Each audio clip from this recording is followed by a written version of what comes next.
Hello everyone, स्वागत करती हूँ आप सभी का टीचिंग गोल्स के इस लर्निंग प्लेटफॉर्म पर। आई होप आप सभी लोग अच्छे होंगे।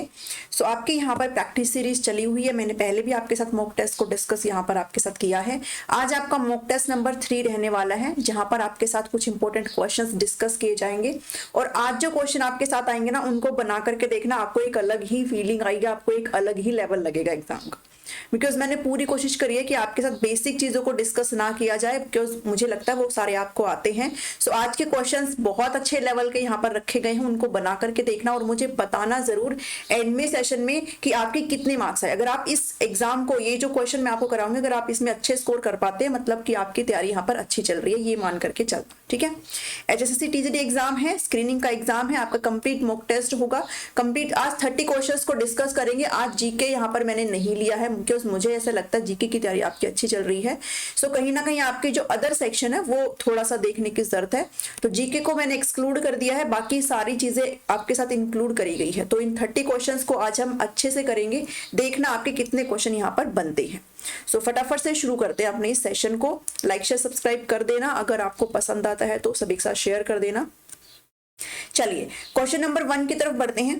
क्वेश्चन नंबर 1 कहता है, the process through which appropriate human and material resources are made available and made effective for accomplishing the purpose of school organization। किसी भी स्कूल का जो संगठन है भाई, स्कूल के अंदर जो भी आखिर स्कूल किस पर्पस के लिए बने होते हैं ना, उस पर्पस को फुलफिल यहाँ पर करना है। तो वो सारी चीजें इफेक्टिव तरीके से हो, ऐसी कौन सी प्रक्रिया कहलाती है जिसके माध्यम से विद्यालय संगठन के उद्देश्यों को पूरा करने के लिए, जो ऑब्जेक्टिव्स रखे गए हैं उनको कंप्लीट करने के लिए यहाँ पर उपयुक्त मानव और भौतिक संसाधनों को उपलब्ध कराया जाता है और प्रभावी बनाया जाता है। तो इनमें से कौन सा ऑप्शन आपके लिए यहाँ पर जो है सही बैठेगा, उसको आपने अच्छे से पढ़ना है। अगर आप एक बार में समझ में नहीं आता तो पॉज करके वीडियो को और फिर देखा करो, बट क्वेश्चंस को अच्छे से रीड करना, बिकॉज अभी जो क्वेश्चन पूछे जा रहे हैं ना, वो आपके दिमाग के खेलने के वाले क्वेश्चन पूछे जा रहे हैं। आपके दिमाग का लेवल यहाँ पर चेक किया जा रहा है, तो इसलिए क्वेश्चंस को अच्छे से रीड करने की जरूरत है, आपसे क्वेश्चन हो जाएगा। तो देखिए यहाँ पर आपसे appropriate human and material resource आपको दिए गए हैं। भाई ह्यूमन रिसोर्स यानी कि आपका टीचर, आप हो गए हो अपने बच्चों के लिए, है ना, आप ह्यूमन रिसोर्स हो, और मटेरियल रिसोर्स हो। तो यहाँ पर किसकी बात करी गई? गाइडेंस और काउंसलिंग की बात नहीं करी गई है, काउंसलिंग की बात नहीं करी गई है, गाइडेंस की बात नहीं करी गई है, बल्कि यहाँ पर जो आपका करेक्ट ऑप्शन हो जाता है वो आप देख करके आराम से कर सकते हो, एजुकेशन और एडमिनिस्ट्रेशन। बिकॉज शिक्षा, हम स्कूल के अंदर जा ही शिक्षा लेने के लिए रहे ना, तो वो शिक्षा और वो सारा जो ह्यूमन जो मटेरियल रिसोर्स है वो सारा किससे रिलेट करता है? आपका एजुकेशन से, भाई शिक्षा से। और एडमिनिस्ट्रेशन, जो भी आपका प्रशासन है, जो भी आपका स्कूल का एडमिनिस्ट्रेशन है, वो देखता है किस चीज को, टीचर से रिलेटेड सारे काम को, है ना, एजुकेशन से रिलेटेड सारे काम को। तो जितने भी ये चीजें वो सब इस ऑप्शन से यहाँ पर रिलेट करती हैं, इसलिए ऑप्शन नंबर 1 यहाँ पर आपका क्या हो जाता है? करेक्ट हो जाता है। ठीक है, क्वेश्चन नंबर 1 का ऑप्शन 1 यहाँ पर राइट आंसर है। नेक्स्ट क्वेश्चन पर बढ़ते हैं। नेक्स्ट क्वेश्चन है, consider the following statement regarding the foundational pillars in NEP 2020। NEP 2020 को मैंने, अगर आप उससे प्लेलिस्ट से अगर नहीं समझ पाए हो तो फिर जो आपको मैराथन वीडियो मैंने दी थी ना, जो 5th यूनिट की जो मैराथन है, उसके अंदर पूरा NEP कंप्लीट कराया गया। उसके अंदर आपको फाउंडेशनल पिलर्स क्या होते हैं, आधारभूत स्तंभ बोले जाते हैं, ये नेशनल एजुकेशन पॉलिसी के, राष्ट्रीय शिक्षा नीति के। तो ये जो आपके आधारभूत स्तंभ है ये कितने हैं? तो ये आपके 5 आधारभूत स्तंभ है, जिनको आपने अच्छे तरीके से कर लेना है। यही आपके साथ क्वेश्चन में डिस्कस किया गया है कि एक्सेस है, पहुंच है, अफोर्डेबिलिटी है, सामर्थ्य है, अकाउंटेबिलिटी है, क्वालिटी है, या फिर इक्विटी है। तो देखिए यहाँ पर आपने एक चीज ध्यान में रखनी है सारी, कि quality, equality, accountability, affordability, access, ये पांचों ही चीजें आपकी क्या हो जाती है? फाउंडेशनल पिलर्स का काम करती है। NEP के लिए बताया गया इन सारी चीजों के बारे में, इसलिए आपके सारे सही है ये। तो सारे आपके ऑप्शन नंबर डी के अंदर है, 1 2 3 4 एंड 5 ऑल आर, यहाँ पर सारी ही चीजें क्या है आपके लिए करेक्ट हो जाती है। क्वेश्चन जो है थोड़ा सा डाटा से रिलेटेड है, डाटा से रिलेटेड नहीं, थोड़ा सा आपको एक फैक्चुअल चीज, इंफॉर्मेशन ऑलरेडी प्रोवाइड कर रखी है, बस आपने थोड़ा सा उस चीज को देखना है। ठीक है, तो सेकंड जो क्वेश्चन है उसका डी ऑप्शन यहाँ पर करेक्ट है। सारे स्टेटमेंट यहाँ पर आपके फाउंडेशनल पिलर्स हो जाते हैं। नेक्स्ट क्वेश्चन को पढ़ेंगे अच्छे से, जूम कर देते हो अगर ना दिखे तो। क्वेश्चन नंबर 3 कहता है, किसी संगठन में क्या बदलाव की जरूरत है? कोई भी ऑर्गेनाइजेशन है, इंग्लिश में बता देती हूँ अगर कोई इंग्लिश मीडियम वाले हैं तो, किसी भी ऑर्गेनाइजेशन में किस चेंज की जरूरत है, क्या बदलाव की जरूरत है, इसको पहचान करने के लिए 3 सबसे प्रभावी तरीके आपने बताने हैं। किसी भी ऑर्गेनाइजेशन में किस नीड की आवश्यकता है, किस चेंज की आवश्यकता है, इसको आइडेंटिफाई करने के लिए 3 मोस्ट इफेक्टिव मेथड्स क्या हो सकते हैं, ये आपका क्वेश्चन है। ठीक है, अब ऑप्शन आप लोग अच्छे से पढ़ेंगे। 3 ऑप्शन है आपके सामने, एक ऑप्शन ए है, एक ऑप्शन बी है और एक ऑप्शन सी है। तो तीनों के अंदर आपने देखना है। एक ऐसा तंत्र बनाए जो वांछित परिणामों से विचलन की पहचान करने में मदद करे, परिणामों की निगरानी करे और उन संघर्षों की तलाश करे जो इंगित करते हैं कि क्या बदलने की आवश्यकता है। या फिर सेकंड ऑप्शन, आप एक बार ना ऑप्शन ही पढ़ो अच्छे से, आपको अपने आप समझ में आ जाएगा कौन सा ऑप्शन है यहाँ पर जो सुटेबल है। संगठन के अंदर और बाहर के लोगों की चिंताओं को सुने, सबके जो आपके इशू हो सकते हैं उनको अच्छे से सुनने को बोल रहा है। संघर्षों को सुराग के रूप में देखे कि क्या बदलने की जरूरत है। आपको एक जो है एक क्लू के फॉर्म में आपको इस सारी चीजों को देखना चाहिए। एंड खुद को और टीम को उन चीजों के प्रतिबिंब यानी कि रिफ्लेक्शन, एज अ रिफ्लेक्टिव करके आप देखें, चीजों को प्रतिबिंब के रूप में देखें कि क्या कैसे सारी चीजें यहाँ पर बदलने की जरूरत है। या फिर सी ऑप्शन के साथ जाएंगे, कंपनी के मुद्दों का वस्तुनिष्ठ मूल्यांकन करने के लिए एक परामर्श फर्म को बनाए रखना, कर्मचारियों को समस्या समाधान पठन सामग्री सौंपना और संघर्षों को सुराग के रूप में देखना कि क्या बदलने की आवश्यकता है। तो देखो ये जो ऑप्शन है ना, ये बिल्कुल भी आपका सही नहीं बैठ रहा। आप इसको अगर रीड करेंगे ना, कर्मचारियों को समस्या समाधान पठन सामग्री सौंपना है ना, भाई किसी बच्चे का अगर समस्या है तो उसको एक टीचर अच्छे से आइडेंटिफाई कर सकता है, तो उसको ऐसे थोपा नहीं जा सकता है सारी चीजों को। तो सी ऑप्शन यहाँ पर आपका नहीं हो जाता है। ए ऑप्शन क्या कह रहा है, ये कह रहा है कि ऐसे संघर्षों की तलाश करना जो ये बताते हो भाई कोई अगर सिचुएशन है आपके सामने, तो आप जब आपको पता है भाई चेंजमेंट कब आना है, किस लिए आना है, किस पर्पस के लिए आना है, ठीक है, आपको पता रहता है भाई किसमें सुधार की आवश्यकता होती है। अब उस सुधार को करने के लिए जरूरी नहीं है आपके पास कोई सिचुएशन आए आप तभी सुधार करेंगे। आप चीजों को रिफ्लेक्ट भी कर सकते हो। रिफ्लेक्टिव मतलब एक तरह से चिंतन करना, भाई चीजें हो रही है तो आप खुद से भी रिफ्लेक्ट कर रहे हो कि चीजें हो रही है वो कितनी सही हो रही है, कितनी गलत हो रही है। ठीक है, तो यहाँ पर हमें किस चीज के साथ जाना है, ऑप्शन नंबर बी जो कह रहा है कि प्रतिबिंब के रूप में देखें, आप सभी की समस्याओं को सुने, सभी की चिंताओं को सुने, अंदर बाहर सभी के लोगों की सुने, ठीक है, और संघर्ष को एक क्लू, एक सुराग के रूप में देखें कि क्या बदलने की जरूरत है, और खुद को और टीम को एज ए रिफ्लेक्टिव देखिए, भाई रिफ्लेक्ट करे चीजों को कि क्या चीजें सही हो रही है, क्या चीजें गलत हो रही है। ठीक है, तो ऑप्शन नंबर बी यहाँ पर मोस्ट सुटेबल ऑप्शन है आपके लिए। सो बी ऑप्शन यहाँ पर आपका करेक्ट हो जाता है। अगर आप रीड कर पा रहे अच्छे से तो आपको ये समझ में आ गया होगा, बी ऑप्शन यहाँ पर आपका करेक्ट हो जाता है। नेक्स्ट क्वेश्चन है फोर्थ क्वेश्चन। अगर किसी क्वेश्चन में समस्या आती है तो आप कमेंट करके पूछ सकते हैं मुझसे। फोर्थ क्वेश्चन कह रहा है NEP 2020 proposed to set up a national assessment center. What is the name of NAC? ये जो नेशनल असेसमेंट सेंटर है, राष्ट्रीय मूल्यांकन केंद्र स्थापित करने की बात करी गई है NEP 2020 के अंदर। ये मैंने जब आपको करवाया था तो आपको बताया था। NTA है, परख है, UGC है या फिर NAC है। तो आपको सभी को इस चीज का आंसर पता होगा, ये क्या है आपका परख है। ठीक है, अब परख का फुल फॉर्म क्या है ये आप मुझे होमवर्क में आपको दे रही हूँ। फुल फॉर्म आप सभी मुझे कमेंट करके बताएंगे। आपको जितनी भी होमवर्क दूंगी आप सभी एक ही कमेंट में करेंगे। ठीक है, ऐसे नहीं फुल फॉर्म आप अलग कमेंट कर रहे हो, एक ही कमेंट में करना। ठीक है, आपको अपने मार्क्स बताने हैं एंड में कि आपके कितने मार्क्स बने हैं आउट ऑफ 30, और आप इस फुल फॉर्म को बताएंगे। परख की फुल फॉर्म यहाँ पर आपके लिए क्या हो जाती है, इस फुल फॉर्म को ध्यान में रखना।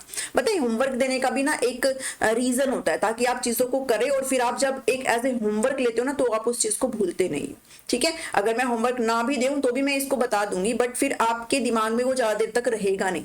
तो इस चीज के पीछे एक रीजन होता है, एक लॉजिक होता है, तो इसको देखा करो। ठीक है, तो क्वेश्चन नंबर 4 का आप ये होमवर्क मान लीजिए कि आपका आंसर परख हो जाता है, बट आप मुझे इसका होमवर्क बताएंगे, परख का फुल फॉर्म बताएंगे। चलिए, क्वेश्चन नंबर 5 कहता है section 25 of the right of children to free and compulsory education act 2009 deals with, आपका जो RT एक्ट 2009 है उसका सेक्शन 25 किस बारे में बात करता है। सारे सेक्शन आपको एक सेक्शन मैराथन के अंदर मैंने आपको पूरा कंप्लीट अच्छे से कराए थे अगर आपने देखी हो तो। स्कूल डेवलपमेंट प्लान के बारे में बात करता है, प्यूपिल टीचर रेशियो के बारे में बात करता है, नेशनल एडवाइजरी काउंसलिंग के बारे में बात करता है, या फिर सेंट्रल गवर्नमेंट की पावर होती है टू रिमूव डिफिकल्टीज, इसके बारे में बात करता है। तो आज आपका जो सेक्शन 25 है वो आपका प्यूपिल टीचर रेशियो के बारे में बात करता है, ये ध्यान में रखना। और प्यूपिल टीचर रेशियो होता कितना है, प्राइमरी जो क्लास है इधर लिखती हूँ, शायद फिर दिखता नहीं है। प्राइमरी जो आपकी क्लास है उसके अंदर जो आपका रेशो होता है वो 30:1 का होता है, ये स्टूडेंट और ये टीचर। और जो आपका अपर प्राइमरी है, यूपी ये उत्तर प्रदेश नहीं है भाई, अपर प्राइमरी है, ठीक है, तो ये आपका रेशो 35:1 का होता है, ये आपने ध्यान में रखना है, ठीक है। तो इस रेशो से रिलेटेड आपसे क्वेश्चन पूछे जा रहे हैं, ये आप ध्यान में रखेंगे। अच्छा, आपके ना पीछे एक शिफ्ट में क्वेश्चन आया था कि आपका वो ईस्टर्न जो स्टेट है वहां से आपका फंड से रिलेटेड था, आरटीई वाला, कि उसका जो रेशियो वो कितना होता है, तो वो रेशियो 90:10 होता है, ये ध्यान में रखना। 10 जो है ईस्ट के जो स्टेट है वो यहाँ पर देंगे और 90% जो आपको सेंट्रल गवर्नमेंट देती है। तो अगर ये आपका अगर गलत बताया गया आंसर की में, तो आप इस पे ऑब्जेक्शन लगा सकते हो और इसका प्रूफ भी आपको हर जगह मिल जाएगा, ठीक है। तो ये 90:10 आपका बिल्कुल सही होता है अगर आंसर की में, बिकॉज मेरे पास शायद आ रखे हैं क्वेश्चन, तो अगर इससे रिलेट है आपको, अगर गलत दिया है तो आप इस पे लगा सकते हो ऑब्जेक्शन, ठीक है। चलिए, इसका आंसर बी हो जाता है। और 200 से ज्यादा अगर बच्चे हो जाते हैं तो आप सभी को पता है एक हेड टीचर की भी यहाँ पर जरूरत होती है, ये भी आप ध्यान में रखेंगे। 5th का आपका ऑप्शन नंबर 2 हो गया आंसर। 6th पे बढ़ते हैं। The objective of inclusive education is, inclusive education होता क्या है, समावेशी शिक्षा क्या होती है, इंक्लूड करना हर प्रकार के बच्चे को, डिफरेंट जो डाइवर्सिटी है, जो विविध एक प्रकार के जो सारे, फिर चाहे कल्चर फॉर्म में ले लो, फिर चाहे बच्चे का लैंग्वेज फॉर्म में ले लो, कैसे भी ले लो, हर चीज में बच्चे जो है विविध होते हैं, विभिन्न प्रकार के होते हैं, सभी को एक ही क्लास में लेकर के चलना आपका इंक्लूसिव एजुकेशन कहलाता है, ठीक है। फिर चाहे वो स्पेशल बच्चे हो, फिर चाहे वो नॉर्मल बच्चे हो, फिर चाहे वो डिसेबिलिटी वाले बच्चे हो जो कि स्पेशल के अंदर आ जाते हैं, तो वो सारी चीजें आप एक ही क्लासरूम के अंदर लेकर के चलना होता है, तो वो आपका इंक्लूसिव एजुकेशन होता है। इसके ऑब्जेक्टिव के बारे में बात करना है, इसका उद्देश्य क्या है, to uncover and minimize barrier of teaching, जो आपके टीचिंग है, जो भी आप शिक्षण करने वाले उसके अंदर जो भी बैरियर्स आ जा रहे हैं उसको हटाने के लिए या फिर उसको कम करने के लिए, तो ये तो बिल्कुल सही बात है भी, हम उस चीज को हटाने के लिए तो करते हैं inclusive education. To change attitude, behaviours, teaching methods, curriculum, environment to meet the needs of children, बिल्कुल बच्चे के जो भी नीड्स है, बच्चे की जो भी आवश्यकताएं हैं उनको यहाँ पर मीट करने के लिए, उनको कंप्लीट करने के लिए हम इन सारी चीजों में क्या करते हैं, बदलाव करते हैं। और कॉन्स्टेंटली प्रमोट करते हैं लोकल कल्चर को, कंटेंट ऑफ वेरियस कम्युनिटीज को, सोसाइटी की, भाई हर प्रकार के बच्चे अगर एक क्लासरूम है तो वो डिफरेंट कल्चर्स को भी साझा कर रहे हैं, तो कम्युनिटीज का डेवलपमेंट भी यहाँ पर हो रहा है। इसलिए आपका एबीसी बिल्कुल करेक्ट है, तो ऑप्शन नंबर डी के साथ हम यहाँ जाना बिल्कुल पसंद करेंगे, इसलिए डी ऑप्शन यहाँ पर आपका करेक्ट हो जाता है 6th का। नेक्स्ट क्वेश्चन पर बढ़ेंगे। 7th क्वेश्चन कहता है इन cooperative method, in cooperative method teachers act as delegator means that the teacher act as and dash to the student। सहकारी पद्धति में टीचर जो है, एक शिक्षक जो है एक प्रतिनिधि के रूप में कार्य करता है। इसका अर्थ है कि शिक्षक छात्रों के लिए किस रूप में कार्य कर रहा है, तो शिक्षक छात्रों के लिए किस रूप में, क्या शिक्षक एक पार्टनर की फॉर्म में काम कर रहा है, एक इवैल्यूएटर मूल्यांकनकर्ता के काम में कर रहा है, एक फोस्टर के फॉर्म में, या फिर एक रिसोर्स के फॉर्म में काम कर रहा है। तो इस चीज का आप आंसर आराम से बना सकते हो भाई, टीचर यहाँ पे एज अ रिसोर्स काम कर रहा है, टीचर यहाँ पर एक संसाधन के रूप में है जिसको बच्चे यहाँ पर यूज कर सकते हैं, इस्तेमाल कर सकते हैं, ठीक है। यूज करने का मतलब ये है कि अगर उनको किसी भी प्रकार से समस्या है तो टीचर उनको एक गाइडेंस प्रोवाइड कर सकता है, टीचर वहां पर बच्चों के लिए एक रास्ता बनाता है आगे चलने के लिए, ठीक है। तो एक रिसोर्स का काम यहाँ पर हमारे टीचर्स करते हैं, तो ऑप्शन नंबर ए के साथ हम जाएंगे, ए यहाँ पर राइट हो जाता है। नेक्स्ट क्वेश्चन पर बढ़ते हैं। नेक्स्ट है क्वेश्चन नंबर 1 नहीं है, ये 8 है भाई क्वेश्चन आपका, ठीक है। Leadership is the ability, leadership एक क्षमता है, एक एबिलिटी है, किसकी एबिलिटी है, and lead a group of people, बहुत सारे लोगों को लीड करने की एबिलिटी है, उनका नेतृत्व करने की एबिलिटी है, किसी संगठन को यहाँ पर उनका नेतृत्व करने की एबिलिटी है, बट किसकी एबिलिटी है, किस चीज की एबिलिटी है लीडरशिप, नेतृत्व, तो इन्फ्लुएंस करने की, कॉम्पेल करने की, ऑर्गेनाइज करने की, या फिर मैनेज करने की। इन्फ्लुएंस का मतलब आप सभी को पता है क्या होता है, प्रभावित होता है, प्रभावित करने की। कॉम्पेल का मतलब होता है मजबूर करना, तो ये आप इंग्लिश में नहीं समझे होंगे तो फिर हिंदी में समझ गए होंगे ना कि ये तो आंसर हो नहीं सकता, किसी प्रकार से मजबूर तो हो ही नहीं सकता। ऑर्गेनाइज करने की एबिलिटी है, व्यवस्थित करने की एबिलिटी है, आप किसको व्यवस्थित करोगे, कोई मटेरियल थोड़ी है जिसको आप व्यवस्थित करोगे, या फिर मैनेज करने की, मैनेज करना मतलब प्रबंधन करना या फिर चलाना, आप इसको कुछ भी बोल सकते हो, हिंदी में बथेरे नाम होते हैं। तो लीडरशिप किसकी एबिलिटी होती है भाई, आप अगर लीडर हो, अगर आप अपने बच्चे के एक नेतृत्व नेता है, अगर आप नेतृत्व कर रहे हो अपने बच्चों का, तो आप उनको इन्फ्लुएंस करेंगे। क्या करेंगे? उनको प्रभावित करेंगे। ठीक है, उनको क्या करेंगे आप? इन्फ्लुएंस करेंगे। तो एक नेता अच्छा वही होता है जो अपने टीम मेंबर्स को, जो अपने ऑर्गेनाइज को इन्फ्लुएंस करने का काम करता है, उनको किसी भी प्रकार से मजबूर नहीं करता है, ऑर्गेनाइज नहीं, मैनेज नहीं, ये सारी चीजें होती है। बट यहाँ पर सारी चीजें क्या होंगी? इन्फ्लुएंस के साथ जाएंगे, किसी न किसी फॉर्म में इन्फ्लुएंस करने का काम नेता करता है। तो ऑप्शन नंबर ए यहाँ पर आपके लिए करेक्ट हो जाता है। नेक्स्ट क्वेश्चन है, क्वेश्चन नंबर 9 पर बढ़ते हैं। Talking and indiscipline in classroom is an indication of. मैंने आज सारे क्वेश्चन आपके बेसिक नहीं लिए हैं, बल्कि आप सोचने पे थोड़ा सा सोचें, अपना दिमाग का इस्तेमाल करें, ऐसे क्वेश्चंस थोड़े से रखे हैं। ठीक ठाक क्वेश्चन भी रखे हैं, थोड़े से अच्छे क्वेश्चन भी रखे हैं, तो सब मिक्स क्वेश्चन रखे हैं। ठीक है, आई होप आपको क्वेश्चंस का लेवल अच्छा लग रहा है। टॉकिंग एंड इनडिसिप्लिन, भाई बतिया रहे हैं बच्चे क्लासरूम के अंदर, और बच्चे यहाँ पर इनडिसिप्लिन है, अनुशासनहीनता यहाँ पर दिखा रहे हैं क्लासरूम के अंदर। ये किसका इंडिकेशन है? किसका सिंबल है? ये किसका संकेत है? अगर बच्चे क्लासरूम में, अगर आपकी क्लासरूम में बच्चे बात कर रहे हैं, अगर आपकी क्लासरूम में बच्चे डिसिप्लिन नहीं है, अनुशासन में नहीं है, तो फिर किसका संकेत है? इनडिसिप्लिन स्टूडेंट, ये संकेत है क्योंकि बच्चे ही अनुशासनहीन है। भाई कुछ तो रीजन रहा होगा बच्चों की अनुशासनहीनता का, कुछ तो रीजन रहा होगा। टीचर किस लिए है क्लासरूम में? Boredom caused by the repetitiveness. आप कुछ भी अगर करवा रहे हो तो बच्चे उससे बोर हो चुके हैं, इसलिए भी वहां पर बातें हो रही है, बतिया रहे हैं बच्चे, या फिर बच्चे जो है डिसिप्लिन नहीं है, या फिर जो भी आप पढ़ा रहे हो उसके बीच में बच्चे कंफ्यूज हैं, बच्चों को समझ ही नहीं आ रहा है, या फिर नॉट समराइजिंग लेक्चर पॉइंट्स। आपने जो भी लेक्चर देना है उसमें आपने एक मतलब शॉर्ट फॉर्म में नहीं बताया, एक बिंदुओं टाइप में नहीं बताया है। तो बताओ क्या आंसर होगा? आप एक टीचर बनने वाले हो, आप बताओ, सोच के अच्छे से बताओ कि इसका क्या आंसर होगा। तो देखो ये तो हो नहीं सकता, बच्चे इनडिसिप्लिन है, हम ये तो बोल ही नहीं सकते। भाई बच्चे इनडिसिप्लिन हुए हैं तो इसके पीछे कुछ रीजन हुआ होगा, और लेक्चर वाली चीज भी नहीं बोल सकते हैं। इन दोनों में से बताओ कौन सा है? देखो बच्चे तभी बात करेंगे अगर कंफ्यूजन है उनके बीच में, तो फिर वो ऐसे बतियाएंगे नहीं। अगर कंफ्यूजन है तो फिर एक क्वेश्चन मार्क दिखेगा उनके फेस पे, बड़ा क्वेश्चन मार्क दिखेगा कि चल क्या रहा है। बल्कि अगर आप किसी भी चीज को रिपीट करें, सेम ही चीज आप बार बार रिपीट करें, अगर आप बच्चे को सेम चीज बार बार वही पढ़ा रहे हो, उसी मेथड से पढ़ा रहे हो, सेम ही मेथड से पढ़ा रहे हो, तो बच्चे क्या हो जाते हैं? बोर हो जाते हैं। बच्चे यहाँ पर बोरियत फील करते हैं। ठीक है, और इस बोर की वजह से वो क्या करते हैं? यहाँ पर टॉक करते हैं, कक्षा में बात करते हैं, और उनका जो डिसिप्लिन है वो अच्छा नहीं रहता है। तो ऑप्शन नंबर बी के साथ हम जाएंगे कि बार बार, इसलिए बोलते हैं कि हमें जब बच्चों को पढ़ाना है तो नए नए अल्टरनेट मेथड्स का इस्तेमाल करना चाहिए, ताकि बच्चे इंगेज हो सके क्लासरूम में, बच्चा एक्टिव होकर के सारी चीजों को सुन सके, भले ही उसने वो चीज पढ़ रखी। तो हमें ऐसी चीजें यहाँ पर अपनानी चाहिए क्लासरूम के अंदर। ठीक है, चलिए 9th क्वेश्चन का हो गया option number B. 10th question पर बढ़ते हैं। Which educational psychologists believe in the fact that the all children have the potential to learn? कौन सा यहाँ पर एक एजुकेशनल साइकोलॉजिस्ट थे, एक कौन से यहाँ पर शैक्षिक मनोवैज्ञानिक थे जिन्होंने ये बिलीव किया कि हर बच्चे के अंदर सीखने की क्षमता होती है, हर बच्चे के अंदर सीखने का पोटेंशियल होता है? ये बात किस साइकोलॉजिस्ट ने कही थी? फ्रेडरिक फ्रोबल ने कही थी, जॉन डेवी ने कही थी, या फिर फ्रेडरिक हर्बर्ट ने कहा था, या फिर मॉन्टेसरी ने कहा था? तो ये जो चीज भाई थोड़ा सा फैक्चुअल रिलेटेड है, इसमें क्या डिस्कस करना, इसको फ्रेडरिक फ्रोबल ने कहा था। किसने कहा था? फ्रेडरिक फ्रोबल ने। ठीक है, इनका पूरा नाम है फ्रेडरिक विल्हेम अगस्त फ्रोबल। तो ये है एक इन्होंने ये सारी चीज बोली थी। ठीक है, तो इन्होंने जो है किंडरगार्टन का कंसेप्ट भी दिया था, थोड़ा सा मैंने इस चीज के बारे में एड अप किया है यहाँ पर। आई होप आप इस चीज को सही से समझेंगे।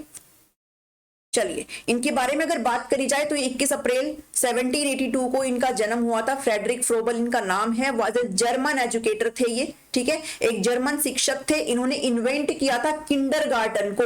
एक क्वेश्चन यहां से भी आ गया है, किंडरगार्टन को किसने इन्वेंट किया था? फ्रेडरिक फ्रोबल ने किया था। He believed that the play is the highest expression। इन्होंने कहा कि बच्चे जो खेल खेल में चीजें सीखते हैं ना, उसमें उनका जो दिमाग होता है ना वो एक्टिव हो जाता है और वो बहुत अच्छी तरीके से सीखते हैं। तो इन्होंने प्ले के ऊपर बात करी है। ठीक है, प्ले क्या है? हाईएस्ट एक्सप्रेशन है मानव विकास का, ह्यूमन डेवलपमेंट का, चाइल्डहुड के टाइम पर। बिकॉज इस टाइम पे क्या होता है कि प्ले जब बच्चा करता है तो चिल्ड्रन जो है कंस्ट्रक्ट करते हैं उनकी खुद की अंडरस्टैंडिंग को, अपने मतलब बाहरी दुनिया में जो कुछ भी हो रहा है उसके हिसाब से बच्चे एडजस्ट करते हैं और अपनी खुद की अंडरस्टैंडिंग यहाँ पर डेवलप करते हैं। इसलिए यहाँ पर बच्चों को खेल खेल में पढ़ाने वाली बात करी गई। बच्चों को एक्टिविटी से सारी चीजें करवाइए ताकि बच्चा खेले। बच्चे को ऐसे मत पढ़ाओ एनार आम एपल, उनको एक ऐसे तरीके से पढ़ाइए कि बच्चे जो है उस चीज में इंटरेस्ट दिखाए और सीखे चीजों को। ठीक है, आप खेल खेल में बच्चों को बहुत सारी चीजें करवा सकते हो। तो ये किंडरगार्टन का कंसेप्ट इन्होंने दिया था। ये थोड़ी सी एडिशनल इंफॉर्मेशन थी। चलिए नेक्स्ट क्वेश्चन पर बढ़ते हैं। 11 क्वेश्चन कहता है if your purpose is dash, अगर आपका उद्देश्य क्या है, उद्देश्य यहां पर आपने फिल करना है। अगर आपका उद्देश्य ये है तो group work is not a good idea. फिर बच्चों के, अगर आप ग्रुप में काम करवा रहे हो, बहुत सारे बच्चे हैं, 2 से 4 बच्चे हैं, 4 5 6 7 जितने भी बच्चे हैं वो ग्रुप में होकर के काम कर रहे हो, तो फिर वो एक अच्छा तरीका नहीं है। अगर आपका पर्पस ये है, और वो पर्पस अब हमें बताना है कि पर्पस क्या है, अगर कौन सा पर्पस हो जब ग्रुप वर्क अच्छा नहीं रहता। To improve coordination on sharing, भाई जब हम कोऑर्डिनेट करवाते हैं, समन्वय बैठाते हैं और शेयरिंग करवाते हैं, तो शेयरिंग तो एक से ज्यादा लोगों के बीच में होती है, 2 या 2 से ज्यादा लोगों के बीच में होती है, तो यहाँ पर तो ग्रुप वर्क आ गया है ना, यहाँ पर तो ग्रुप वर्क हो गया। बट हमें देखना है ग्रुप वर्क नहीं है आइडिया, एक अच्छा आइडिया नहीं है, उसके बारे में बात करनी है। तो इसलिए ये तो गलत हो गया ऑप्शन क्वेश्चंस के according. Division of work and responsibility, कार्य को आपने विभाजित कर दिया और अपनी जो रिस्पॉन्सिबिलिटी उसका आपने विभाजन कर दिया है। या फिर to identify different aspects of problem, आपने यहाँ पर अगर विभाजन कर दिया काम का, तो आपने मतलब काम को बांट दिया है, एक टुकड़ा काम का कोई और करेगा, एक कोई और करेगा, रिस्पॉन्सिबिलिटी को भी बांट दिया आपने, तो मतलब ये तो किससे रिलेट कर गया, ये भी आपका ग्रुप से रिलेट कर गया। ठीक है, यहाँ पर भी आपने काम को तोड़ दिया है सबके बीच में। सी ऑप्शन कहता है to identify different aspect of problem, आपके सामने कोई भी समस्या है उसके डिफरेंट विभिन्न पहलुओं की पहचान आपने करनी है यहाँ पर, ये ऑप्शन है। या फिर लर्निंग की डिफिकल्टीज को ओवरकम हमने करना है, तो अगर लर्निंग की डिफिकल्टीज को ओवरकम करना है, फिर उसका ग्रुप से कोई लेना देना है नहीं। फिर अगर ग्रुप में आप काम कर रहे हो तो आप लर्निंग में कहीं ना कहीं डिफिकल्टीज को ओवरकम कर सकते हो। बट यहाँ पर जब आप ऑप्शन नंबर सी को पढ़ते हैं ना, तो देखिए यहाँ पर कहता है कि आइडेंटिफाई करना है, हमने पहचान करनी है, समस्या के विभिन्न पहलुओं की पहचान करनी है। तो इसके लिए आपको ग्रुप में रहने की कोई आवश्यकता नहीं है। इसके लिए अगर आप ओपन खुद से इंडिविजुअल होकर काम कर रहे हो तो आप उस समस्या को अच्छे से समझ सकते हो, उसके डिफरेंट एस्पेक्ट्स को समझ सकते हो, उसके प्रति जितने भी सॉल्यूशन आपके बनते हैं वो आप यहाँ पर अच्छे से कर सकते हो। ग्रुप वर्क में चीजें यहाँ पर बट जाती है। ठीक है, तो आपका ऑप्शन नंबर सी यहाँ पर आपके लिए बिल्कुल करेक्ट हो जाता है। 11th का C option is the right. 12th question पर बढ़ेंगे। Dash is suitable to slow learners, भाई स्लो लर्नर्स है, ऐसे लर्नर है, ऐसे अभ्यर्थी, ऐसे शिक्षार्थी है जो कि स्लो है, धीरे, आप इसको धीरे चलने वाले शिक्षार्थी बोल सकते हो। ठीक है, ऐसे शिक्षार्थी जो नॉर्मल जो बच्चे होते हैं उनसे थोड़ा सा लो होते हैं। ठीक है, ऐसे शिक्षार्थी जो बहुत धीरे धीरे काम करते हैं, तो उनके लिए कौन सी चीजें यहाँ पर सुटेबल है। क्रिएटिव राइटिंग सुटेबल है, लर्निंग बाय रोट है, यानी कि रटन की प्रक्रिया वाली बात करी गई है कि आप बच्चे को रटने से सारी चीजें सीखते हैं, रटने से सीखते हैं बच्चे।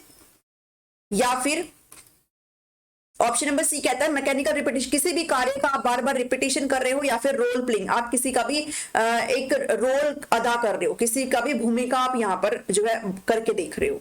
तो देखो क्रिएटिव राइटिंग अगर है तो क्रिएटिव राइटिंग तो बच्चे अगर करेंगे तो फिर वो स्लो लर्नर के साथ नहीं जा सकता, बिकॉज वो ऑलरेडी धीरे धीरे सीख रहे। स्लो लर्नर कौन होते हैं, जो एक नॉर्मल बच्चे होते हैं ना, उनसे थोड़े से कम होते हैं वो, तो उनकी जो कैपेसिटी है वो नॉर्मल बच्चे से भी कम होती है, तो वो क्रिएटिव राइटिंग के साथ हम नहीं जा सकते। क्रिएटिव राइटिंग फिर आप अब वो जो होते हैं नॉर्मल बच्चे उनके साथ जाते हो कि ठीक है वो बच्चे थोड़ा एक्स्ट्रा होते हैं, उनके अंदर थोड़ा एक्स्ट्रा वो माइंड के साथ आते हैं, उनकी आईक्यू अच्छी होती है।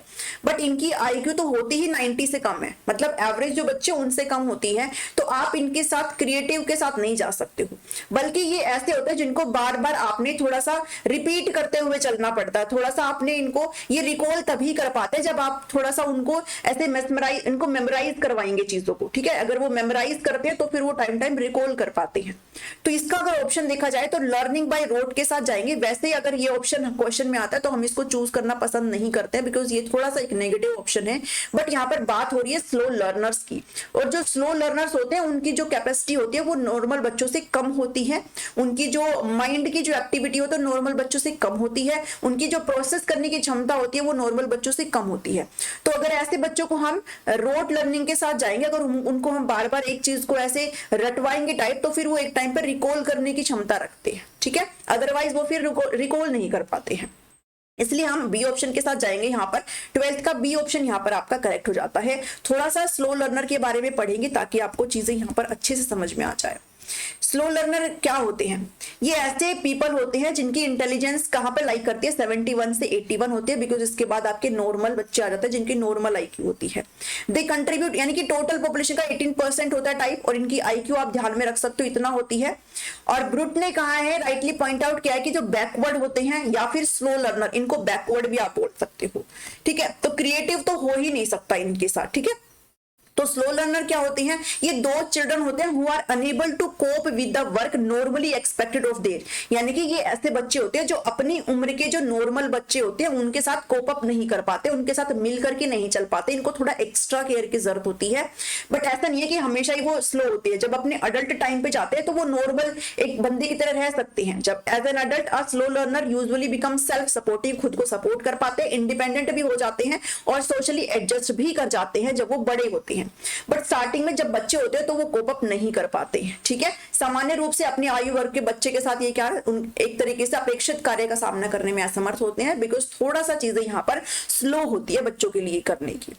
कुछ कैरेक्टरिस्टिक्स हैं इनकी, वो भी देख लो चलते जाते। कुछ कैरेक्टरिस्टिक्स है यहाँ पर, कुछ विशेषताएं हैं इनकी कि जो स्लो लर्नर्स होते हैं उनका लिमिटेड कोग्निटिव कैपेसिटी होती है, उनकी जो संज्ञानात्मक क्षमता होती है वो लिमिटेड होती है, सीमित होती है, है ना। नॉर्मल बच्चों से कम होती है तो सीमित होती है, उनके साथ थोड़ा सा हम चीजें देख करके चलते हैं। They have the capacity to succeed in rote learning, ठीक है। उनके साथ हम तभी सारी चीजों को भी सक्सेस पा सकते हैं जब हम उनके साथ क्या करें, रटने और सीखने वाली चीजें यहाँ पर करें। भाई उनको अगर हम धीरे धीरे चीजों को बार बार रिपीट करेंगे, रटवाएंगे उनको, तो वो एक टाइम पे उस चीज को आराम से कर सकते हैं, इसलिए उसका ऑप्शन मैंने वो रखा, ठीक है। तो रोट लर्निंग के साथ चलते हैं ये। दे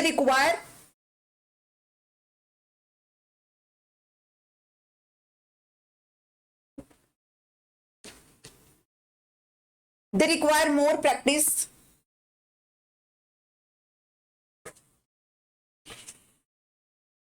एक सेकेंड।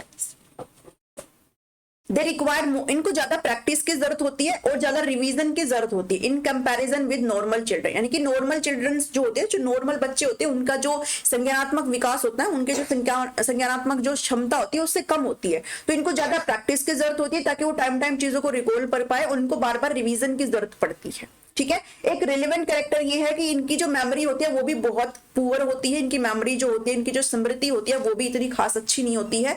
और the slow learners learn eight A slower rate, बहुत ही धीरे रेट पर ये सीखते हैं और काफी डिफिकल्टीज को फेस करते हैं इन रिटेनिंग व्हाट दे लर्न, यानी कि इन्होंने क्या सीखा है उस चीज को रिकॉल करने में काफी इनको कठिनाई होती है, इसलिए हम लोग रोट मेमोराइजेशन के साथ जाते हैं। इनको अगर हम ये सारी चीजें करवाते हैं, अगर रटने वाली प्रक्रिया के साथ जाते हैं तो फिर उनके लिए वो चीजें एक टाइम पे सही हो जाती है, ठीक है। तो इसलिए उसका आंसर यहाँ पर ये रखा, अदरवाइज फिर आप कमेंट करके पूछते कि ये कैसे हो गया, तो इसलिए मैंने थोड़ा सा इसका यहाँ पर सॉल्यूशन रखा है।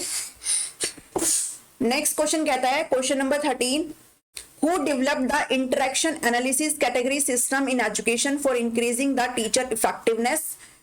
किसने भाई डेवलप किया है interaction analysis category system education के अंदर टीचर की इफेक्टिवनेस को इंक्रीज करने के लिए? फ्लैंडर ने, रेयो ने, एमिडन और साइमन ने, या फिर रिचर्ड ओवर ने? आप क्वेश्चन पढ़िए अच्छे से, एक बार अच्छे से समझिए क्वेश्चन को, क्वेश्चन क्या कहता है, आंसर को समझने की कोशिश करिए।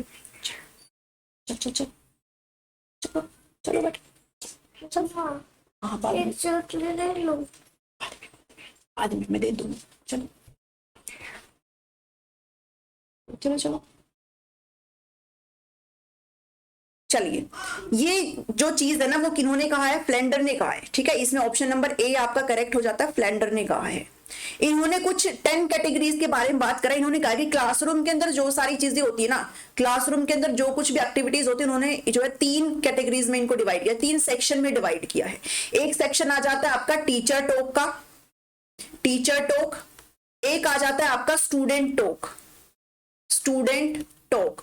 और एक आपका आ जाता है, एक सेकेंड, स्टूडेंट टॉक, और एक आपका आ जाता है साइलेंस, साइलेंस या फिर कंफ्यूजन जोन आप इसको बोल सकते हो। तो ये 3 सेक्शन के अंदर इन्होंने कुछ 10 कैटेगरीज है क्लासरूम के अंदर, उनको डिवाइड किया है। टीचर टॉक का मतलब क्या होता है? टीचर टॉक का मतलब ये होता है कि जो टीचर है क्लासरूम में स्टूडेंट को जो चीज पढ़ा रहा है, जो निर्देश दे रहा है, वो सारी चीजें टीचर टॉक के अंदर आ जाती है। यहाँ पर बच्चा जो है टीचर को सुनता है पैसिव होकर के, और टीचर ने जो कुछ भी इंस्ट्रक्शंस देनी है, जो कुछ भी पढ़ाना है, जो कुछ भी गाइडेंस वगैरह कुछ भी देनी है, तो वो टीचर टॉक के अंदर आती है।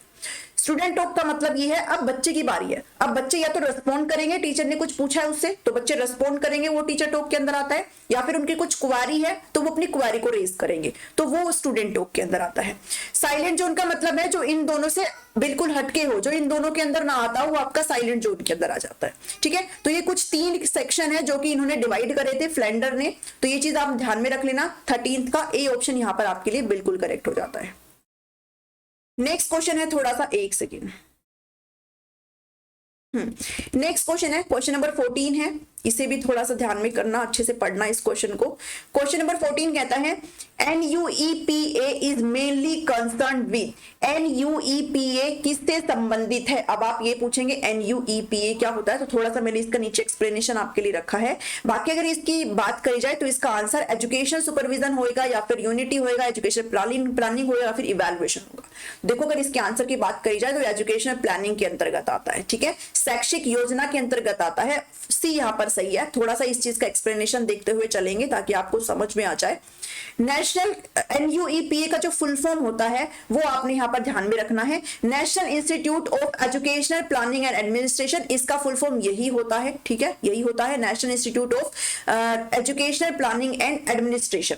National university has it, so इसका ओरिजिन हुआ था 1962 में, जब यूनेस्को ने इसको एस्टेब्लिश किया था। इसको यहाँ पर इसकी उत्पत्ति हुई थी 1962 में, जब यूनेस्को ने इसको क्या किया था, यहाँ पर स्थापित किया था, किस नाम से, Asian regional centre for educational planner and administration के नाम पे, एशियाई क्षेत्रीय केंद्र की स्थापना की, जो बाद में 1965 में क्या बन गया, एशियाई शैक्षिक योजना। यानी कि इसको ऐसे समझो, पहले 1962 में था, ये किस नाम से था, यूनेस्को ने इसको बनाया Asian regional centre for educational planners और एडमिनिस्ट्रेशन के नाम से, जिसको बाद में चेंज कर दिया गया, जो बाद में क्या बन गया, Asian institute of educational planning and administration 1965 में। यानी कि एक नाम चेंज हो गया। उसके बाद क्या हुआ कि जो गवर्नमेंट ऑफ इंडिया है इसने अपना टेक ओवर किया इस पे, बाद में 4 साल के बाद गवर्नमेंट ऑफ इंडिया ने इस पर अपना टेक ओवर किया और इसको फिर से नाम दिया, क्या नाम दिया, national staff college for educational planners and administration. ठीक है, पहले एक नाम था एशियन रीजनल वाला, उसके बाद हुआ कौन सा, एशियन इंस्टीट्यूट हुआ, और उसके बाद इंडियन ने इसको नाम दिया, इंडियन गवर्नमेंट ने नेशनल स्टाफ कॉलेज करके इसको नाम दिया। उसके बाद फिर से इसका नाम पड़ा, जो कि आप NUEPA को अभी जानते हो उस नाम से, इसको अगेन रीनेम किया गया।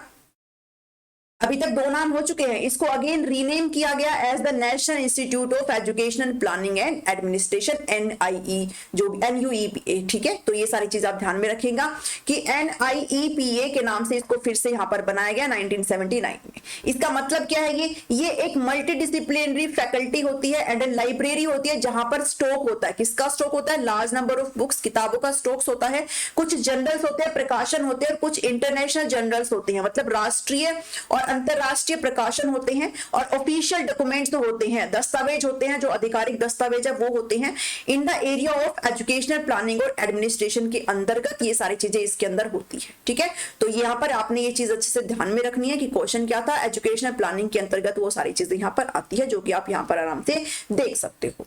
चलिए नेक्स्ट क्वेश्चन पर बढ़ जाते हैं।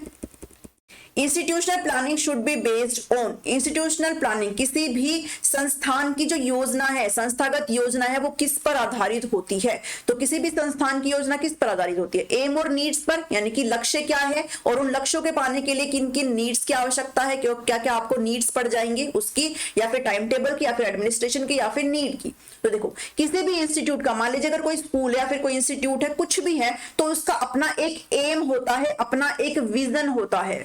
ठीक है, अपना एक एम होता है, विजन होता है। विजन का मतलब होता है कि कोई फ्यूचर रिलेटेड चीज होती है, भाई आप करना क्या चाहते हो। ठीक है, तो किसी भी इंस्टीट्यूट का अपना एक एम होता है, अपनी एक नीड्स होती है, तो ये उसका बेस होता है।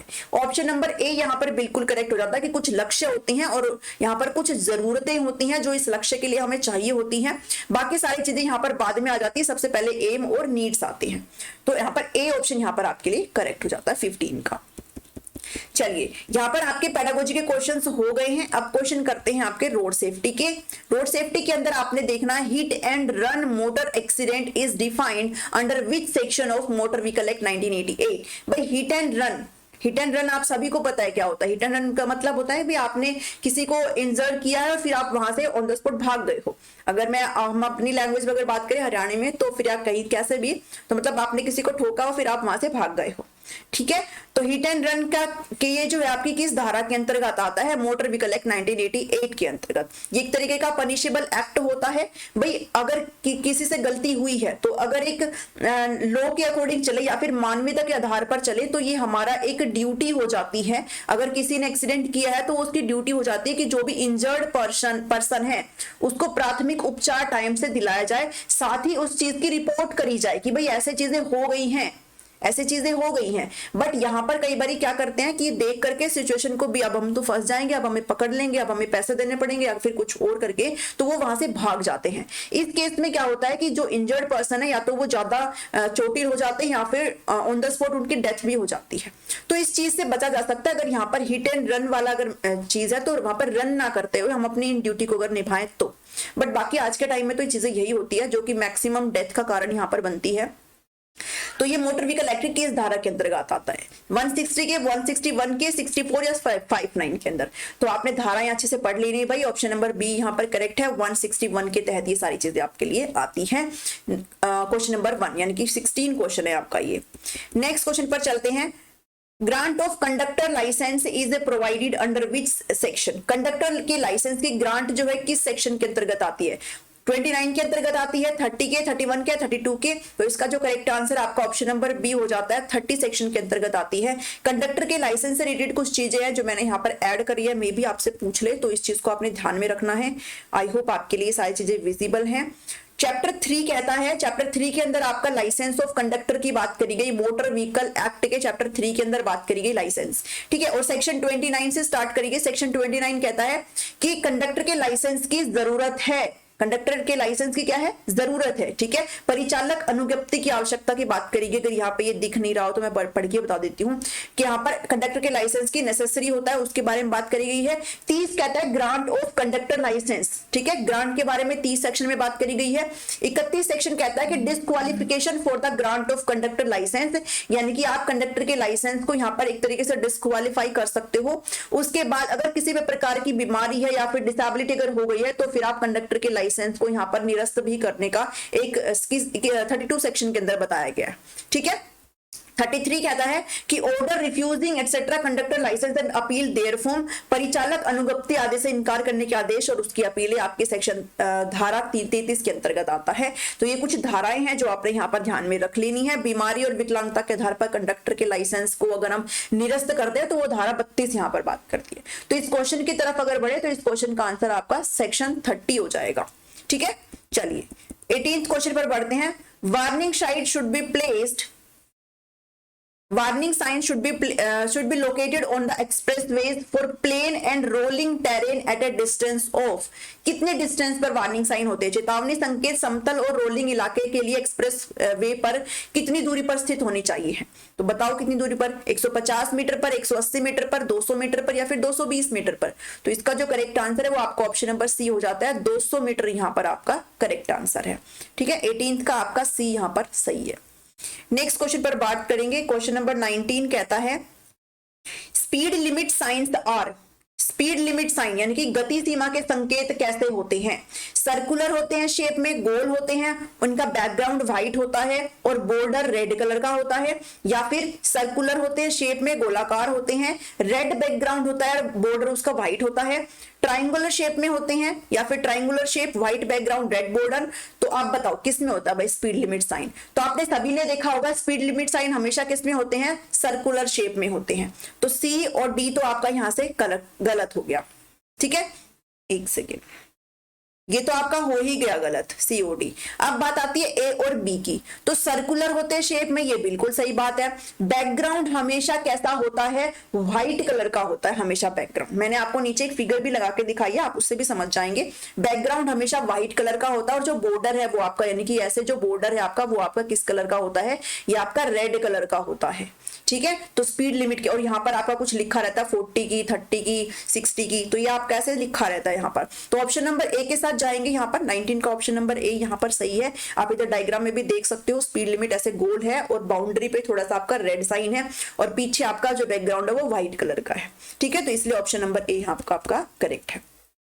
Which color of the background is used for no parking sign? कौन से कलर का बैकग्राउंड होता है भाई नो पार्किंग साइन के लिए? ऐसे क्वेश्चन नहीं करे होंगे ना, अगर कर रखे हैं तो भी अच्छी बात है कि नो पार्किंग का साइन है। अब आपको सभी को ने देखा होगा नो पार्किंग का साइन, है ना। अभी नो पार्किंग के साइन का जो बैकग्राउंड है ना वो कौन से कलर का होता है, रेड कलर का होता है, येलो का होता है, ब्लू का होता है, या फिर नन ऑफ दीज। तो इसका जो बैकग्राउंड होता है वो आपका ब्लू कलर का होता है। किस कलर का होता है, नीले रंग का होता है। नीचे आपको एक मैंने दिखाया है डायग्राम से भी, ताकि आपको भविष्य में याद रहे। तो नो पार्किंग का यहाँ चिन्ह वहां लगाया जाता है जहां पर पार्किंग की अनुमति नहीं होती है। कुछ ऐसा आपके साथ बाउंड्री की अगर बात करें तो ये ऐसा बाउंड्री होती है जो कि रेड कलर की होती है, और ये बैकग्राउंड है आपका जो कि आपका ब्लू कलर का होता है, और बीच में आपको ऐसे डायगोनली एक लाइन दी होती है, ये भी ध्यान में रख लेना, ठीक है, जो कि रेड कलर की होती है। चलिए नेक्स्ट क्वेश्चन पर बढ़ते हैं। 21 क्वेश्चन क्या कहता है, 21 क्वेश्चन कहता है आपने यहाँ पर टाइगर रिजर्व को मैचअप करना है। आपसे रिजर्व से रिलेटेड एक क्वेश्चन पूछा गया था, इसलिए मैंने इस चीज को यहाँ पर इंक्लूड किया। Which of the following conservation reserve is are correctly matched. आपने बताना है कौन सा इसमें से करेक्टली मैच्ड है। सरिस्का टाइगर रिजर्व राजस्थान में आता है, पक्के टाइगर रिजर्व असम में आता है, नामेरी नेशनल पार्क आपका अरुणाचल प्रदेश में आता है। तो कौन सा सही है इसमें से, देखिए जो आपका ये है ना सरिस्का टाइगर रिजर्व, ये बिल्कुल राजस्थान के अंदर आता है, ये बिल्कुल सही बात है। पक्के जो टाइगर रिजर्व है वो आपका अरुणाचल प्रदेश के अंदर आता है, और नामेरी नेशनल पार्क आपका असम के अंतर्गत आता है। तो ये दोनों एक दूसरे के साथ इंटरचेंज कर लो इनको, तब ये सही होते हैं, अदरवाइज ये सही नहीं है। इसलिए ओनली 1 यहाँ पर आपका करेक्ट है। ऑप्शन नंबर ए के साथ जाएंगे, ओनली 1 यहाँ पर आपका क्या हो जाता है, सही हो जाता है। सरिस्का जो टाइगर रिजर्व है वो आपका राजस्थान में आता है। 22 क्वेश्चन है यहाँ पर, बहुत यूनिक से क्वेश्चन मैंने यहां पर रखे हैं। What is the purpose of forest certification. मतलब बेसिक क्वेश्चन नहीं रखे हैं कि इकोलॉजी क्या होता है, green house gas and all, because ये आपसे पूछे भी नहीं जा रहे, और अगर पूछे जाते हैं तो वो आपको ऑलरेडी आता है, ठीक है। तो पर्पस ऑफ फॉरेस्ट सर्टिफिकेशन क्या होता है भाई, हर सर्टिफिकेशन आप सभी को पता है, किसी ना किसी चीज का प्रमाण देना। और अगर वन प्रमाणन की बात करी जाए तो वन को किस बेस पे आप प्रमाण कर रहे हो, तो यहाँ पर इसका पर्पस क्या हो जाता है। तो सर्टिफिकेशन, फॉरेस्ट सर्टिफिकेशन का मतलब होता है कि आप फॉरेस्ट से कुछ भी प्रोडक्ट अगर बना रहे हो, आप अगर पेड़ों से कुछ भी अगर प्रोडक्ट बना रहे हो, तो वो जो प्रोडक्ट है वो आपका इलीगल तरीके से कटाई करके ना बनाया हो, इलीगल तरीके से पेड़ काट करके उस चीज को ना बनाया गया हो, इलीगल तरीके से आपने कुछ भी चीज ना करी हो, फॉरेस्ट को किसी भी प्रकार से नुकसान ना पहुंचाया हो, तो वो एक सर्टिफिकेट दे दिया जाता है। तो ये चीज उसके बारे में बात करिए, ठीक है। यानी कि आप ये एंश्योर करता है ये सर्टिफिकेशन कि आपने किसी भी प्रकार से कोई भी इलीगल चीज नहीं करी है, ठीक है। आपने लीगली सारी चीजों को यहाँ पर करा है, आपने किसी भी प्रकार से एनवायरमेंट के अंदर आपके फॉरेस्ट आते हैं तो आपने किसी भी प्रकार से एनवायरमेंट को नुकसान नहीं पहुंचाया है। तो ये सर्टिफिकेशन इस बात की बात करता है। अब ऑप्शन की तरफ जाएंगे। टू ऑथेंटिकेट द ओरिजिन, भाई आपने ओरिजिन को ऑथेंटिकेट किया है, लीगैलिटी के साथ चलेंगे, या फिर जो भी आपका फॉरेस्ट बेस्ड प्रोडक्ट है उसकी सस्टेनेबिलिटी के बारे में बात करता है, या फिर प्रमोट करता है डिफोरेस्टेशन। भाई डिफोरेस्टेशन को प्रमोट हम क्यों ही करेंगे, पेड़ों की कटाई होती है डिफोरेस्टेशन, उसको हम क्यों प्रमोट करेंगे, इलीगल लॉगिंग को भी नहीं करेंगे, तो ये तो बिल्कुल गलत हो गया है। To increase the demand for non sustainable forest product, नहीं ऐसा भी नहीं है, हम तो सस्टेनेबिलिटी की बात कर रहे हैं, नॉन सस्टेनेबिलिटी की बात हम करेंगे ही नहीं, ये भी गलत है। To decrease the market accessibility of forest based industries, तो ये भी नहीं है, बल्कि अगर आपने मेरा पहले सुना हो, मैंने क्या कहा है कि वन आधारित उत्पादों की उत्पत्ति, यानी कि आप कैसे उत्पत्ति कर रहे हो, कैसे आप प्रोड्यूस कर रहे हो चीजों को, वो देखा जाता है, साथ ही उसकी वैलिडिटी देखी जाती है, और उसकी स्थिरता को प्रमाणित करने के लिए है सारी चीजें, ठीक है। आपने कोई भी चीज यहाँ पर लाई है तो उस चीज को आपने ऐसे लाया है कि आपने किसी भी प्रकार से एक इलीगल काम नहीं किया है, ठीक है। चलिए 22 का आपका ऑप्शन नंबर 1 यहां पर करेक्ट हो जाता है। नेक्स्ट क्वेश्चन पर चलते हैं, थोड़ी सी एडिशनल इंफॉर्मेशन लेते जाओ यहां से। एडिशनल इंफॉर्मेशन है आपके लिए फॉरेस्ट सर्टिफिकेशन से रिलेटेड। ये एक ऐसा मैकेनिज्म होता है फॉरेस्ट को मॉनिटर करने का, भाई मॉनिटर कर रहे हैं आप फॉरेस्ट को, किसी प्रकार से कुछ भी ऐसा काम ना हो रहा हो जो एनवायरमेंट के लिए अच्छा ना हो, तो हम वनों को मॉनिटर करने का काम कर रहे हैं, वनों की निगरानी हम यहाँ पर कर रहे हैं, साथ ही हम ट्रेस कर रहे हैं। एंड लेबलिंग टिम्बर, भाई ये जितने भी चीजें जैसे टिम्बर है, लकड़ियां है, इन चीज को यहाँ पर काफी इनके मटेरियल बनते हैं, तो इनकी इलीगल कटाई करी जाती है ना, खनन वगैरह किया जाता है। तो टिम्बर, वुड और पल्प प्रोडक्ट्स का या फिर नॉन टिम्बर फॉरेस्ट प्रोडक्ट की एक तरीके से हम मॉनिटरिंग करते हैं, इनको ट्रेस करते हैं और उनका लेबल करने का काम करते हैं। ठीक है, तो ये सर्टिफिकेशन ये बताता है भाई किसी प्रकार से कुछ भी चीजें आपका इलीगल नहीं हो रहा है। ये कैसा प्रोसेस होता है? Through which quality of management from environmental, social and economic perspective is judged. यहाँ पे सारी चीजों को एक तरीके से जज किया जाता है against a series of agreed standard. कुछ मानक यहाँ पर आपके लिए रख दिए जाते हैं, उसके साथ आपने सारी चीजों को अरेंज करते हुए चलना है कि भी आप जो है सारी चीजें एक सही दिशा की तरफ कर रहे हो, कुछ भी एनवायरमेंट के लिए आप नुकसान नहीं कर रहे हो। तो ये आपका कुछ फॉरेस्ट सर्टिफिकेशन से रिलेटेड है। नेक्स्ट क्वेश्चन है आपका 23, कहता है national climate conclave 2023 was held in which city. National climate conclave 2023 किस सिटी के अंदर हुआ है? राष्ट्रीय जलवायु सम्मेलन 2023 किस शहर के अंदर आयोजित किया गया है? तो ये अभी हाल ही में हुआ है भाई, दिल्ली, भोपाल, लखनऊ या फिर मुंबई। तो इसका करेक्ट आंसर लखनऊ हो जाता है। यूपी के अंदर हुआ ये सारी चीजें, लखनऊ के अंदर हुआ आपका नेशनल क्लाइमेट कॉन्क्लेव 2023। इसके बारे में थोड़ा सा इंफॉर्मेशन है। This conclave is jointly organised by the union ministry of environment, forest and climate change, केंद्रीय पर्यावरण, वन और जलवायु परिवर्तन मंत्रालय और यूपी सरकार के साथ ज्वाइंट तरीके से दोनों ने मिलकर के किया है इसको। ठीक है, UP governments department of environment, forest and climate change, दोनों विभागों ने, एक तो नेशनल तरीके से यूनियन मिनिस्ट्री की तरफ से और एक इस स्टेट की तरफ से, दोनों ने मिलकर के इस चीज को ज्वाइंटली किया है। ये एक 2 दिन का कॉन्क्लेव था जो कि इसको शेड्यूल किया गया था 10 से 11 अप्रैल 2023 को। ठीक है, तो ये चीज आपने यहां पर ध्यान में रख लेनी है। नेक्स्ट है आपका 24 क्वेश्चन, कहता है ग्रीन बिल्डिंग के बारे में बात करेंगे। ग्रीन बिल्डिंग का कॉन्सेप्ट आप सभी को पता है क्या होता है, हरित भवन की बात करेंगे। हरित भवन मतलब किसी भी प्रकार से एनवायरनमेंट को किसी भी प्रकार से नुकसान ना पहुंचाए। ये भवन ऐसे होते हैं, ये बिल्डिंग ऐसी होती है जो ना तो आप किसी भी प्रकार से ऐसे रिसोर्सेज का इस्तेमाल करते हो, ना कोई वेस्ट ये जनरेट करते हैं, ना कोई हार्मफुल गैसेज रिलीज होती है, कुछ भी नहीं होता। एक प्रकार से बहुत ही अच्छी तरीके से सारी चीजें यहाँ पर होती है। तो ग्रीन बिल्डिंग है भाई, नाम ही ग्रीन है। ग्रीन है तो मतलब हरा है, हरा है मतलब किसी प्रकार से कोई नुकसान नहीं होगा।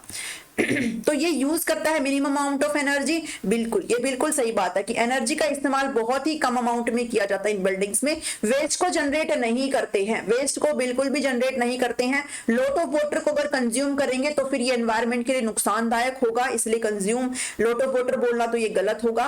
कंजर्व करते हैं नेचुरल रिसोर्सेज को, बिल्कुल कंजर्व करते हैं, संरक्षित करते हैं, प्राकृतिक संसाधनों का संरक्षण करते हैं और क्रिएट करते हैं स्पेस फॉर हेल्दी लिविंग। एक स्वस्थ लिविंग के लिए यहाँ पर स्पेस क्रिएट किया जाता है, ये भी बिल्कुल सही बात है। तो 1, 4 एंड 5 के साथ जाएंगे। 1, 4 और 5 आपका ऑप्शन नंबर 2 के अंदर बताया गया है, इसलिए आपका ऑप्शन नंबर 2 यहाँ पर सही हो जाता है। ये चीजें आप अच्छे से शायद कर पा रहे हो। 25 क्वेश्चन कहता है एनवायरमेंटल स्टडीज एम्स, आप लोग पर्यावरणीय अध्ययन करते हो, इसका मकसद क्या होता है, क्या यहाँ पर डेवलप हो रहा है? Understanding local environment, environmental issues. बिल्कुल, जब हम एनवायरमेंटल चीजों को अगर पढ़ते हैं, अगर हम पर्यावरण के बारे में पढ़ रहे हैं तो हम इसके प्रति क्या क्या इश्यूज आ रहे हैं वो सारी चीजें हम यहाँ पर स्टडी करते हैं। ग्लोबल एनवायरमेंट को भी अंडरस्टैंड करते हैं और ग्लोबली क्या इशू आ रहे हैं उस चीज को भी हम स्टडी करते हैं। पॉजिटिव एटीट्यूड भी हमारा यहाँ पर डेवलप होता है एनवायरमेंट के प्रति। बिल्कुल, ये भी सही बात है, इसलिए ऑल ऑफ द अबव के साथ जाएंगे। ऊपर के सभी ऑप्शन यहां पर आपके लिए करेक्ट हो जाते हैं। इजी क्वेश्चन था। नेक्स्ट क्वेश्चन पर बढ़ेंगे। 26 क्वेश्चन कहता है care and share policy of the forest applies to. Care and share, नाम से पढ़ो। केयर करना मतलब देखभाल करना और शेयर करना मतलब इस्तेमाल करना। मतलब क्या है कि आप अपने फॉरेस्ट को पहले केयर कर रहे हो, पहले उसकी देखभाल कर रहे हो, उसको कंजर्व कर रहे हो और वो जो संसाधन है, वो जो चीजें आपको देगा, आप फिर उसको क्या करेंगे, शेयर करेंगे, यानी कि उनकी चीजों को इस्तेमाल करेंगे। अगर हम केयर ही नहीं करेंगे तो हम शेयर कहां से करेंगे? ठीक है, तो care and share policy of forest किसके साथ अप्लाई होती है, किसके साथ लागू होती है? ट्राइबल पीपल की बात करी गई है, फॉरेस्ट कम्युनिटीज की बात करी गई है, गांव वालों के साथ, या फिर JFMC joint forest management committee. तो इसका करेक्ट आंसर आपका ऑप्शन नंबर 4 हो जाता है, ज्वाइंट फॉरेस्ट मैनेजमेंट कमेटी। थोड़ा सा इस चीज के बारे में पढ़ते चलो, जो चीज यूनिक है उसका थोड़ा सा मैंने सॉल्यूशन रखा है। Under the Joint Forest Management JFM program, the forest area are jointly managed by the local communities along with the government। यानी कि गवर्नमेंट तो चीजें कर ही रही है, साथ ही जो भी लोकल लोग आते हैं, लोकल जो कम्युनिटीज आते हैं, वो सभी मिलकर के यहाँ पर एक तरीके से पेड़ों की तरफ सोच रहे हैं, फॉरेस्ट की तरफ सोच रहे हैं, एनवायरमेंट के लिए सोच रहे हैं। तो एक ज्वाइंटली चीजें यहाँ पर हो रही है। ठीक है, गवर्नमेंट के साथ लोकल कम्युनिटीज भी यहाँ पर मैनेज कर रहे हैं चीजों को on a care and share basis पर। Local people help in the development protection of forest, पहले वो डेवलपमेंट करेंगे, उसका प्रोटेक्शन करेंगे फॉरेस्ट का, एंड इन रिटर्न और बदले में they get bamboos, small timbers and A share in the final harvest of timber. ठीक है, और बदले में पहले उन्होंने केयर किया और बाद में जो कुछ चीजें आ रही हैं उनके इस्तेमाल के लिए जो अच्छी है वो उनसे वहां से सारी चीजें उनको मिल रही है, कि मतलब हम पहले केयर करेंगे और फिर बाद में हम क्या करेंगे, शेयर करेंगे। ये एक नीति है जो बनाई गई है। नेक्स्ट 27 क्वेश्चन कहता है when is world wildlife week observed, विश्व वन्य जीव सप्ताह कब मनाया जाता है। तो फैक्चुअल चीज है, ये आपको ध्यान में रखना है कि ये कब मनाया जाता है, सितंबर में मनता है, फर्स्ट में या फिर लास्ट वीक में, अक्टूबर के पहले या फिर आखिरी सप्ताह में। तो ध्यान में रखिएगा ये अक्टूबर के पहले सप्ताह में मनाया जाता है, अक्टूबर के फर्स्ट वीक में मनाया जाता है। ठीक है, तो आपने इस चीज को यहाँ पर अच्छे से ध्यान में रखना है। जो 2022 में मनाया गया था वो आपका 2 से और 8 अक्टूबर के बीच मनाया गया था, ये आप ध्यान में रखेंगे।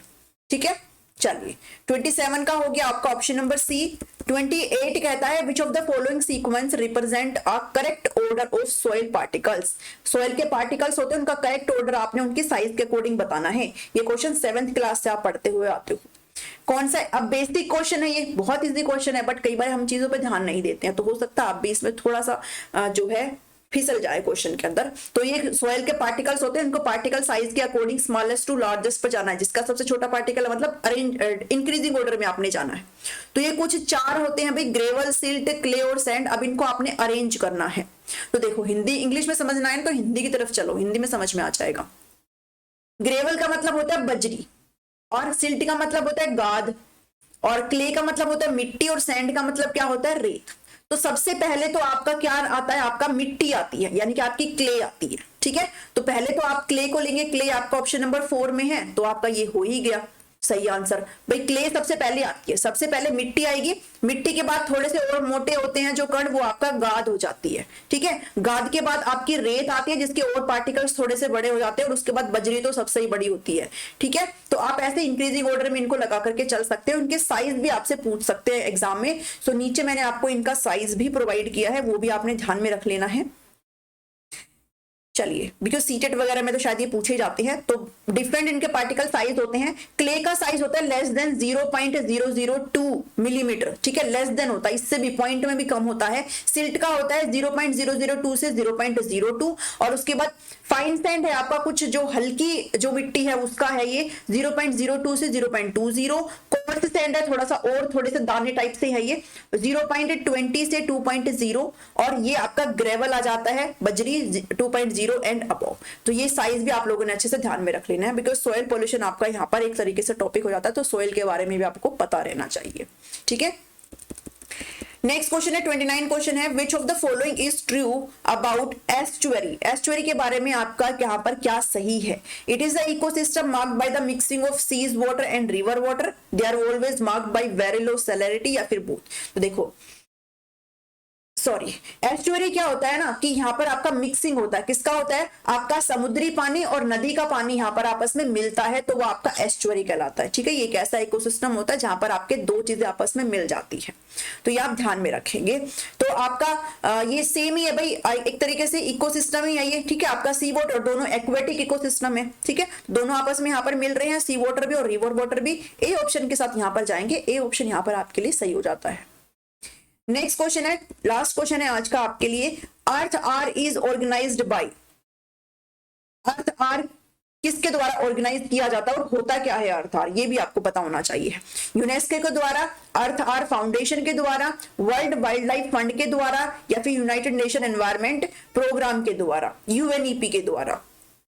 तो आपने यूएनईपी का नाम तो मेरी पिछली उसमें सुना होगा। यूएनईपी कौन क्या देता है भाई, champions of the earth award देता है यूएनईपी। ठीक है, 2022 का डॉक्टर बर्मन को मिला है, ये भी आप ध्यान में रखेंगे, जो कि आपसे पूछा ही गया था अभी एचएसएससी के पेपर में। तो इस क्वेश्चन की अगर बात करें तो सी ऑप्शन यहाँ पर आपके लिए करेक्ट हो जाता है। वर्ल्ड वाइल्ड लाइफ फंड इस चीज को ऑर्गेनाइज करते हैं। अर्थ आर का मतलब क्या होता है, नीचे थोड़ा सा आपके लिए एक्सप्लेनेशन दी है, वो आप ध्यान में रख लीजिएगा, पढ़िएगा इस चीज को अच्छे से। अर्थ आर का आयोजन world wild life fund WWF द्वारा द्वारा किया जाता है। लगभग 5 मिलियन समर्थक और 100 से अधिक देश क्षेत्रों में एक वैश्विक नेटवर्क के साथ यह दुनिया के सबसे बड़े और सबसे सम्मानित स्वतंत्र संरक्षण संगठनों में से एक तरीके से कंजर्व करने का काम करता है। WWF का मिशन पृथ्वी के प्राकृतिक पर्यावरण के क्षरण को रोकना है और ऐसे भविष्य का निर्माण करना है जहां लोग प्रकृति के साथ सद्भाव से रहें। ये इसका एक मिशन हो जाता है। अब ये देखो अर्थ आर के अंदर होता क्या है। इसके अंदर होता है कि हर साल मार्च के अंत में, मार्च के एंड में दुनिया भर में लाखों लोग 1 घंटे के लिए स्विच ऑफ करके यह दिखाने के लिए एकता बनाए रखते हैं कि वे हमारे ग्रह के भविष्य के बारे में ध्यान रखते हैं। यानी कि यहाँ पर एक तरीके से एनवायरमेंट के प्रोटेक्शन की बात करी गई कि 1 घंटे के लिए सब लोग अपना ऑफ कर देते हैं, ठीक है, स्विच ऑफ कर देते हैं। तो ये आपने ध्यान में रखना, इसलिए इसको वर्ल्ड आर बोला जाता है, ठीक है। चलिए नेक्स्ट क्वेश्चन पर बढ़ते हैं। अब आपके यहाँ पर 30 क्वेश्चंस हो गए हैं। आई होप आपने सेशन को यहाँ पर एंजॉय किया होगा। कैसा लगा आपको आज का सेशन, कैसा लगे आपको क्वेश्चंस, मुझे जरूर कमेंट करके बताना। आई थिंक मैंने आपको यहाँ पर एक होमवर्क दिया है। इस होमवर्क को मुझे बताना परख का फुल फॉर्म क्या होता है। परख का फुल फॉर्म आप मुझे बताएंगे और साथ ही आपके यहाँ पर 30 में से कितने नंबर यहाँ पर आपके बने हैं वो आप मुझे बताएंगे, ठीक है। कैसा लगा आपको सेशन, कमेंट करना, फीडबैक मुझे देना और आगे भी आपको अगर ऐसे चाहिए हो तो फिर मुझे बता देना, ठीक है। आपकी वीडियो कब आएगी? चलिए मिलती हूँ नेक्स्ट वीडियो में। Thank you, thanks for watching में।